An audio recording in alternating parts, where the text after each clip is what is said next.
रिंकू, हाँ जी। ये देख।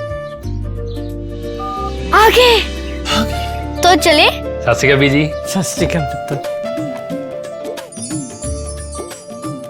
अब साफ दिखाई दे रहा है बीजी।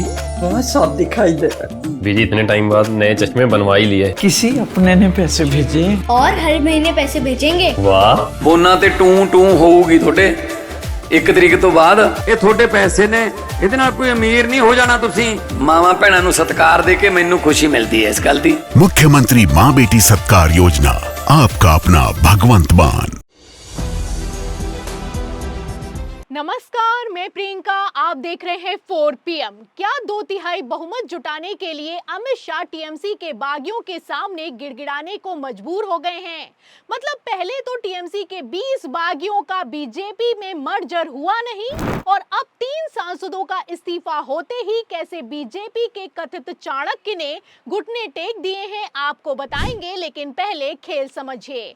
तो जैसा कि आप जानते हैं कि मोदी काल के इतिहास में ऐसा पहली बार हुआ कि अमित शाह ने ऑपरेशन लोटस तो किया, लेकिन बागी सांसदों को भाजपा में शामिल नहीं करवाया।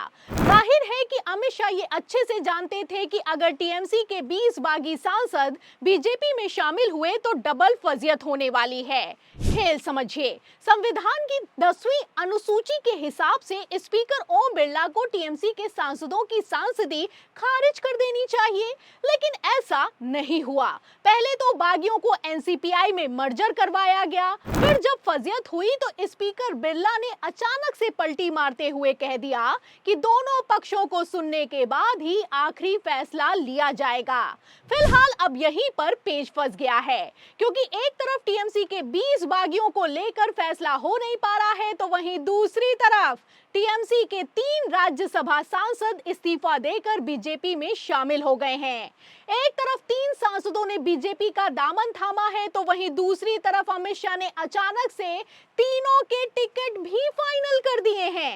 इतना ही नहीं, गजब तो इस बात को लेकर हो गया है कि चुनाव आयोग ने तो 24 जुलाई को इन 3 राज्यसभा सीटों पर चुनावों की घोषणा तक कर डाली है।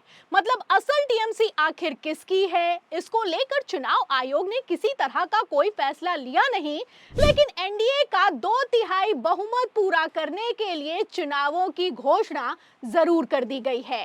आपको बता दें कि राज्यसभा के चुनावों में विधायक वोट करते हैं। ऐसे हालातों में जब अभी तक टीएमसी के बागी गुट ये नहीं साबित कर पाए हैं कि असल टीएमसी आखिर किसकी है, तो कौन किसको वोट करेगा और कैसे मुख्य चुनाव आयुक्त ज्ञानेश कुमार ने अमित शाह के ऑर्डर फॉलो करने के चक्कर में सारी हदें पार करके रख दी हैं, आप समझ सकते हैं।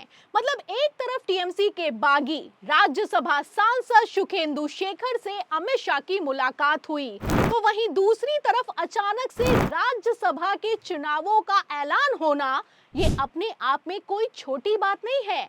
आपको बता दें कि सुखेंदु शेखर, चिकबराइक और सुष्मिता देव ने राज्यसभा की सांसदी से अचानक से इस्तीफा दिया।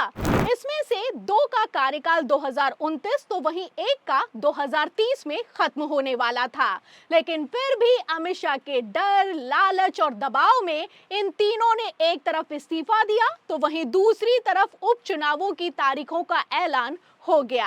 अब टीएमसी के बागी राज्यसभा सांसद तो बीजेपी में शामिल हो गए, लेकिन लोकसभा के 20 बागी सांसदों का आखिर क्या होगा, सवाल तो इस बात का खड़ा होता है। क्या देख के आपने भी बीजेपी ज्वाइन किया?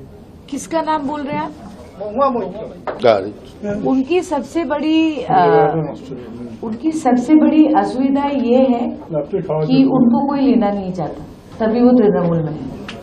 समझ गए ना? तो आप देख सकते हैं कि बीजेपी ज्वाइनिंग के समय जब टीएमसी की पूर्व राज्यसभा सांसद सुष्मिता देव से सवाल किया गया कि आपने बीजेपी क्यों ज्वाइन की, महुआ मोइत्रा तो कहती हैं कि उनका सिर कट जाएगा फिर भी वो बीजेपी में नहीं जाएंगी। इस पर मैडम पलटवार करते हुए कहती हैं कि जाना तो महुआ भी चाहती हैं, लेकिन उनको कोई ले नहीं रहा है। आपको बता दें कि महुआ मोइत्रा को झुका पाना या तोड़ पाना अमित शाह के लिए इतना आसान नहीं है, और ये टीएमसी के बागी सांसद भी अच्छे से जानते हैं।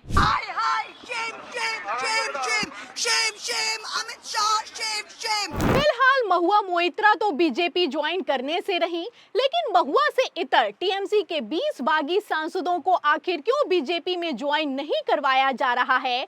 सवाल तो इस बात का खड़ा होता है।